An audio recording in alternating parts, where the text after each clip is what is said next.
Hello and welcome to the Dailies. International headlines were dominated by Iran and its protests today as well, with international outlets tracking a fast-moving crisis inside Iran and growing pressure on President Trump to decide what comes next: diplomacy, sanctions and cyber measures, or military strikes.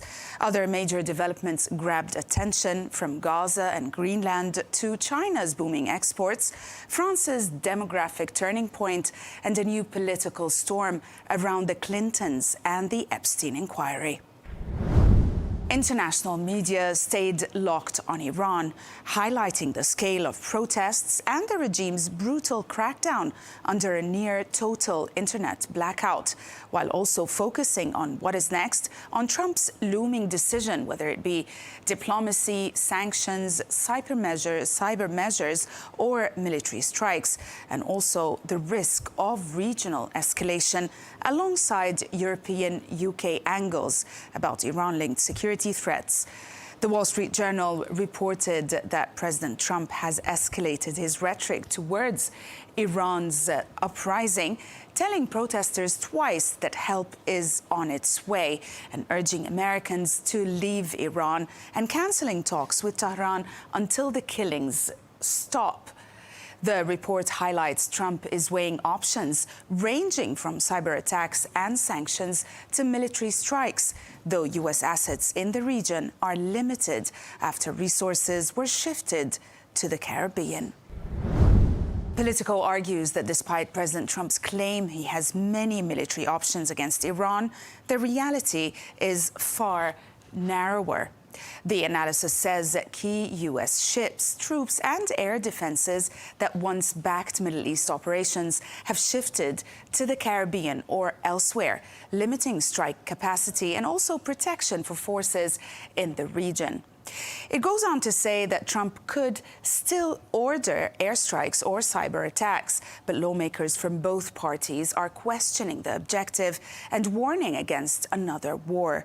The piece also highlights strained weapons stockpiles, especially air defense interceptors. Ishan Tharoor wrote in the Washington Post comparing Iran's uprising to Trump's recent Venezuela playbook, warning protesters not to assume U.S. intervention automatically means liberation. In Caracas, he says Trump's raid removed Nicolas Maduro, but the end game was Washington cutting deals with regime insiders and sidelining Venezuela's pro-democracy opposition, of course, largely to secure leverage over oil. Tharoor suggests a similar scenario could emerge in Iran: pressure, threats, or limited strikes, followed by a bargain with parts of the regime, not a clean revolutionary transition. Roger Boyes argues in The Times that Iran's unrest could eventually mirror 1979 in reverse, but only if the security forces, especially the IRGC and also the army, stop shooting and step back. The article presents exiled Reza Pahlavi as most plausible figurehead for transition, despite deep divisions in the opposition and also criticism of his out-of-touch exile life. The author says that Trump is weighing tools like strikes, possibly Starlink and cyber operations, but recognizes they don't guarantee regime change. In that vacuum, the article frames Pahlavi as a potential unifying symbol who could push for a referendum on Iran's future, including constitutional monarchy. The Guardian captures Iran's uprising not through analysis, but through striking images that make the crisis feel immediate and also global. The most powerful frames come from Tehran, like you can see protesters moving through smoke-lit streets as fires burn, and also crowds blocking roads under a dark skyline, a visual that probably symbolizes nationwide paralysis. Another standout is a damaged tax affairs building, as you can see, symbolizing rage turned into destruction. Also, a broad abroad. One of the most striking images were shots that show protesters in London burning images of Ayatollah Khamenei, as you can see, and also this picture over here, which shows crowds holding Reza Pahlavi's photo in Berlin, all highlighting both fury and a search for an alternative. Israeli media also remained focused on Iran. Israel Hayom argues that while Israeli leaders may welcome Iran's unrest as a chance to topple Khamenei, regime collapse could backfire badly for Israel. The piece warns that any successor might be more nationalistic, authoritarian, or IRGC-dominated, potentially less cautious on missiles or even nuclear escalation, and also less cautious on confrontation with Israel. It adds that a moderate outcome could also hurt Israel by restoring Iran's international legitimacy and weakening pressure on Tehran, leaving Israel more isolated diplomatically. The Times of Israel reported that Israeli and Arab officials are reportedly urging the Trump administration to delay any strike on Iran, arguing that the regime is not yet weakened enough for military action to help topple it and could instead unite Iranians behind the leadership. The report notes that while Israel is believed to support regime change in Iran, it is urging Washington to prioritize non-military pressure first, such as sanctions, cyber measures, and support for protesters' communications before escalating to direct military strikes. It goes on to say that steps like helping protesters bypass the internet blackout, tougher sanctions, cyber attacks, or even targeted hits on senior figures might be more helpful at this stage. Gulf states also fear instability and oil market shocks, with Saudi Arabia reportedly refusing airspace access. Regarding Gaza, the New York Times reported that the U.S. is close to announcing a Palestinian technocratic committee to manage day-to-day life in Gaza. Former Palestinian Authority official Ali Shaf is expected to lead the panel designed to provide services and weaken Hamas's grip without formally empowering the Palestinian Authority. However, the piece stresses major obstacles. Hamas has not disarmed. Few countries want to send peacekeepers, and funding and governance details remain unclear. And also, the committee's credibility will depend on reconstruction access, which is controlled by Israel.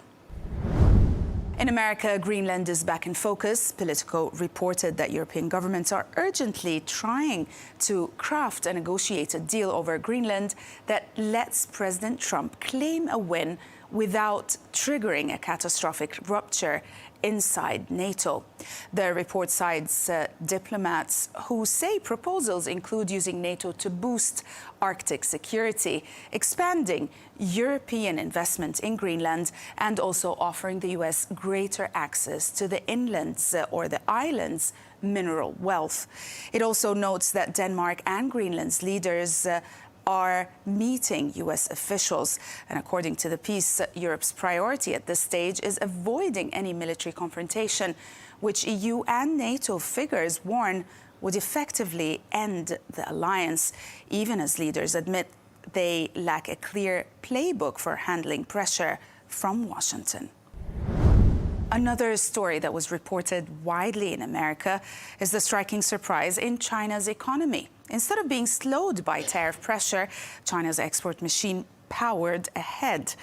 The Wall Street Journal says that China posted a record $1.19 trillion in trade surplus in 2025, with exports rising 5.5%, even though shipments to the U.S. dropped sharply.